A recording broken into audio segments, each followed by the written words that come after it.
ఎన్నికలలో ఓడిపోయిన పక్క జిల్లాలో పార్టీ అధ్యక్షుడిగా నియమితులయ్యారు మాజీ మంత్రి అంబటి రాంబాబు. జిల్లా వైసీపీ అధ్యక్షుడిగా ఉన్న తనకంటూ నియోజకవర్గం లేదని తీవ్ర అసంతృప్తితో కనిపించారు. దాంతో గుంటూరు వెస్ట్ నియోజకవర్గానికి జిల్లా పార్టీ అధ్యక్షుడి హోదాలో తనని తానే ఇన్ఛార్జిగా ప్రకటించుకున్నారు.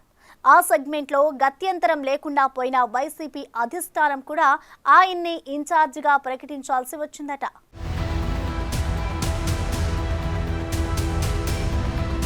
చాలా రోజులుగా వైసీపీ శ్రేణులు ఆసక్తిగా వేచి చూస్తున్న గుంటూరు వెస్ట్ నియోజకవర్గం పార్టీ ఇన్ఛార్జిని జగన్ ఎట్టకేలకు భర్తీ చేశారు. మాజీ మంత్రి అంబటి రాంబాబుని గుంటూరు వెస్ట్ నియోజకవర్గ వైసీపీ ఇన్ఛార్జిగా నియమించారు. గత కొన్ని రోజులుగా వెస్ట్ నియోజకవర్గానికి తానే ఇన్ఛార్జినని చెప్పుకుంటున్న అంబటికి పార్టీ అధ్యక్షుడి ప్రకటన ఆనందాన్నిచ్చిందట. 2019 ఎన్నికల్లో పల్నాడు జిల్లా సత్తెనపల్లి నుండి పోటీ చేసిన అంబటి రాంబాబును తాను పర్మనెంట్ గా నియోజకవర్గంలో ఉంటానని ప్రచారం చేసుకున్న అంబటి రాంబాబు విజయం సాధించి మంత్రిగాను పనిచేశారు. అప్పట్లో ఆయనపై పలు ఆరోపణలు వెల్లువెత్తాయి.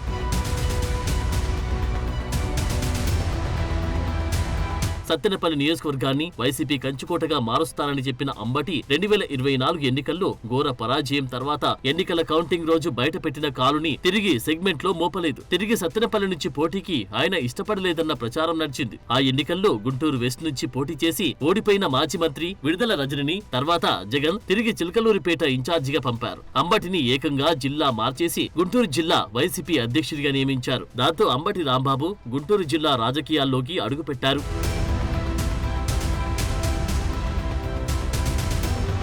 ఆ రోజు నుంచి జిల్లాలో తనదైన శైలిలో రాజకీయాలు చేస్తున్నారు అంబటి. కూటమి ప్రభుత్వంపై తనదైన శైలిలో విమర్శలు చేస్తూ జిల్లా నేతలను సమన్వయం చేసుకునే ప్రయత్నాల్లో ఉన్న అంబటిని వెస్ట్ నియోజకవర్గ ఇన్ఛార్జిగా నియమించేందుకు జగన్ అనేక తర్జన భర్జనలు పడి ఎట్టకేలకు నియమించారు. వెస్ట్ ఇన్ఛార్జిగా అంబటి నియామకానికి నియోజకవర్గంలోని కొందరు నేతలు తీవ్ర వ్యతిరేకించారట. అనుకూలమైన ప్రాంతంలో గెలవలేని అంబటి రాంబాబుని టీడీపీ కంచుకోట అయిన గుంటూరు వెస్ట్ ఇన్ఛార్జిగా నియమించడం సరికాదని నేతలు తాడేపల్లికి వర్తమానాలు పంపారట.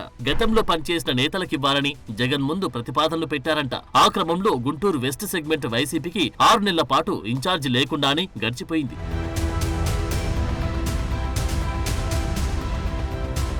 అంబటి రాంబాబు చివరికి తనకి తానే గుంటూరు వెస్ట్ ఇన్ఛార్జిగా ప్రకటించుకుని ప్రచారం చేసుకున్నారు. ఆ నియోజకవర్గంలో నమ్మకమైన మరో నేత అధినేత జగన్ కి లేకపోవడంతో చివరికి ఆయనకి బాధ్యతలు అప్పగించారట. 1989లో తొలిసారి కాంగ్రెస్ నుంచి రేపల్లె ఎమ్మెల్యేగా గెలిచిన అంబటి రాంబాబు తర్వాత 30 ఏళ్లకు 2019లో సత్తెనపల్లి నుంచి పోటీ చేసి వైసీపీ నుంచి రెండోసారి ఎమ్మెల్యే అయ్యారు. మరిప్పుడు ఏరికోరి గుంటూరు వెస్ట్ ఇన్ఛార్జ్ బాధ్యతలు దక్కించుకున్న ఆయన లక్ ఎలా ఉంటుందో చూడాలి.